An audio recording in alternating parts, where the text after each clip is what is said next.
আমার এটা ছাদ বাগানে যত পাতাগুলো ঝাঁটিয়েছিলাম সেই পাতাগুলো ঝাঁটানাতে আমি এই ডাব্বায় দিয়েছি, জলের ডাব্বাটায় দিয়ে এতে আমি মাটি দিয়ে দেবো। ওই কিচেন কম্পোস্ট আর মাটি হাফ হাফ করে দিয়ে দিচ্ছি আমি।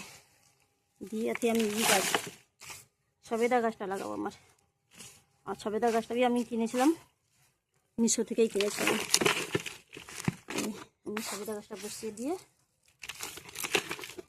এই সবেদা গাছটা এতে লাগিয়েছিলাম। পাতা দেখছি বোধহয় ই হয়েছে, পুড়িয়ে যাচ্ছে। আর এতে এই সরষা গাছটা হয়ে গেছে, তাই জন্য আমি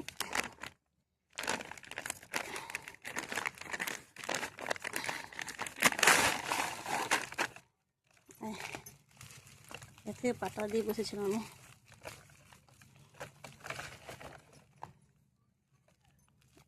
এই দুটোই বসিয়ে দেবো, কেননা এটা আমার বিচার জন্য ময়লা লাগতেছে ই করতে, ছাড়াতে বুড়ো হয়ে গেছে না, তাই জন্য আর কি ময়লা লাগতেছে।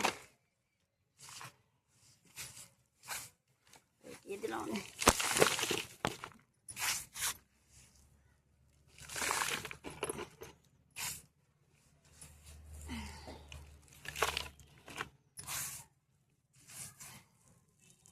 এটা বেশি খালি রাখি না, এটা কম খালি রেখেছি, কেন নিচে পানি দিলেই নিজেই বসে যাবে, তাই জন্যে হাফ হয়ে যাবে, তাই জন্য একটু বেশি করে মাটি দিয়ে দিলাম।